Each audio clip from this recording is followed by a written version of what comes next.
se tu pegar, né, em torno de 15 a 20 e poucos anos, se ele tiver um poder de colecionar, de virar colecionável, esse carro provavelmente depois de 20 anos ele vai subir de valor. Isso meio que incentivou o carro a virar um colecionável, assim como, por exemplo, tem gente que gosta de colecionar relógios. Aham. Tem gente que usa um relógio de 100 mil reais, tem gente que usa um relógio de mais do que isso, e para ele isso é uma demonstração de poder ou de bens, assim como um carro. Então, o carro ele virou assim eu acho que ficou muito mais no mundo inteiro, assim, muita gente começou a entender o carro como quase uma obra de arte. E isso, inclusive, explica porque que às vezes tu pode ter um carro que tu nunca tira da garagem. Tem gente que tem um carro no meio da sala que nem tem como tirar de casa. Ele é uma obra de arte. Então, a valorização ajudou a dar uma desculpa para incluir os carros num quesito de investimento ou de valorização, como se fosse obra de arte. Aham.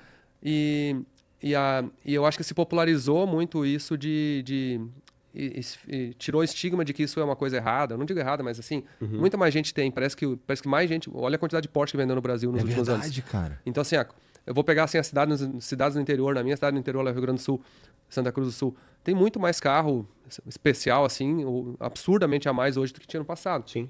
Estão falando desses carros de luxo. de certa Carros forma. assim, sim. esportivos ou clássicos ou até antigos, assim. Ah, tá. Tá De bom. tudo, Carros assim. entendi. Porque tem gente que vai comprar eu digo assim, muito mais gente está tendo mais carros, parece.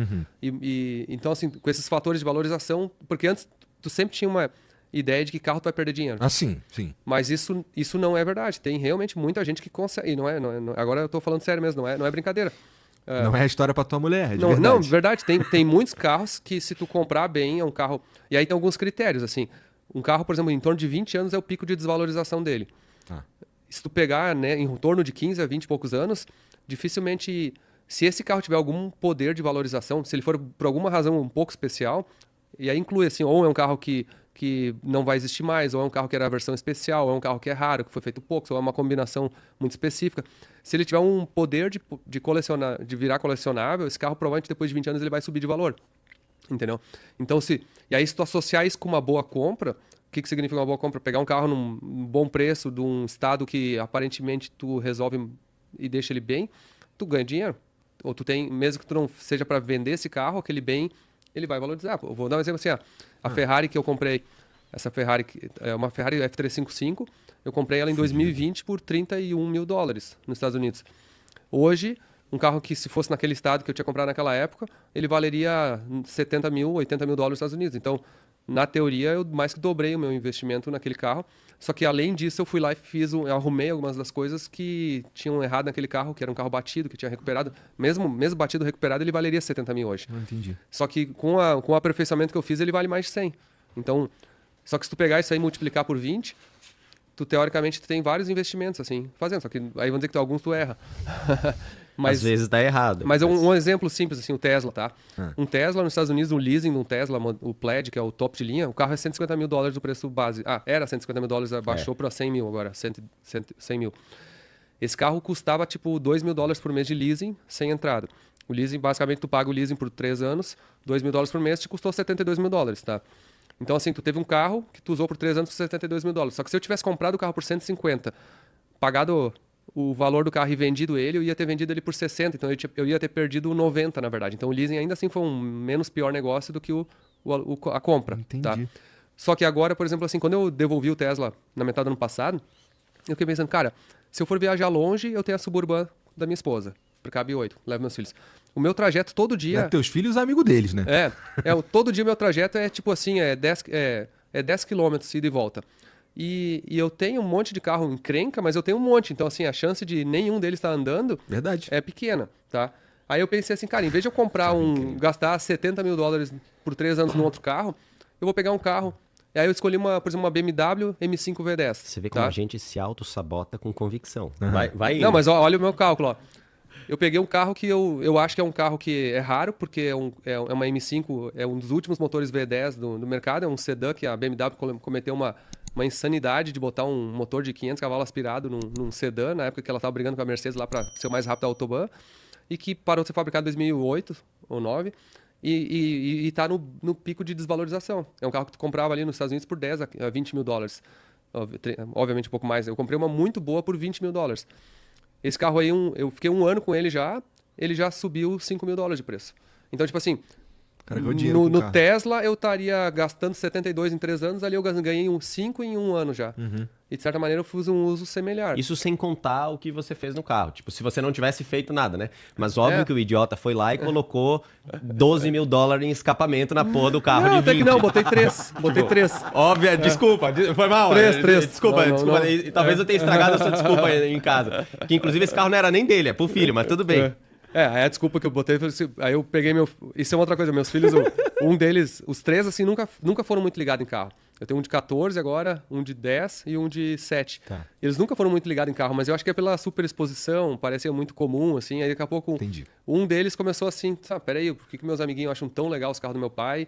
Será que é legal mesmo? E aí um começou a se conectar mais, mas o meu mais velho eu queria dar um incentivo nele. Aí quando falta 1 ano para ele tirar a carteira agora, eu disse, vamos procurar um carro para ti, tá chegando o tempo, até eu posso cuidar para ti. A gente comprou esse carro supostamente para ele. A M5 mas eu tô V10, eu tô dona da usando para ele.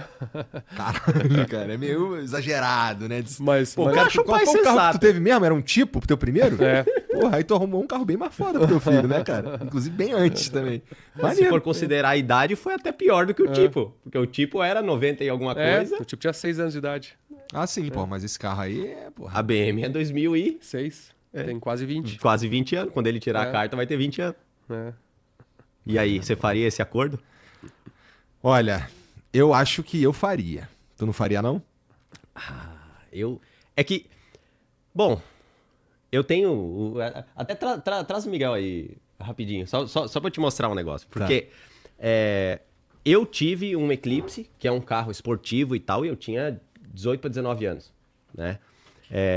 E, obviamente, não é uma decisão sensata por inúmeros fatores diferentes. Mas é que na dificuldade que tu aprende, né? Te lembra que... Exato. Casualmente, na minha opinião, eu não teria mudado a minha vida em absolutamente nada, tá? Até porque eu nunca me arrependo de algo que eu fiz. Eu me arrependo de algo que eu deixei de fazer. Tanto que hoje eu não passo mais vontade.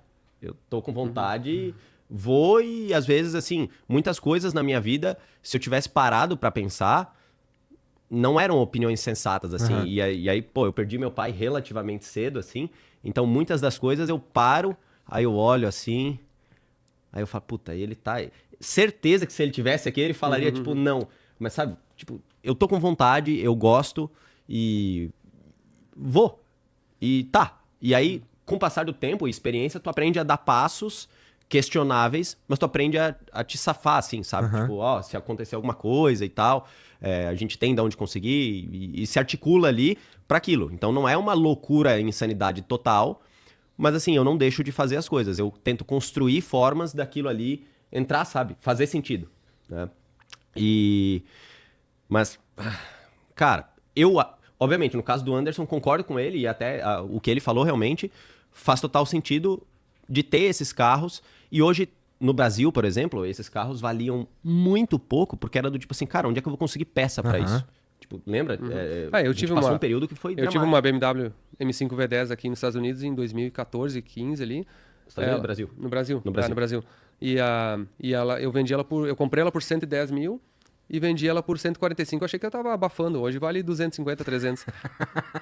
Eu tive um outro carro, uma Audi RS2, que essa eu não tive percepção que ela valorizaria tanto, porque foi feito só 15 mil unidades. Ela tinha todos os sinais aí esse de valorização. Eu vendi por 77 mil reais. Hoje é um carro que tem anunciados por 700 mil reais. Meu Deus do céu. Então, 10%. O cara... Não, 10 vezes. Entendi.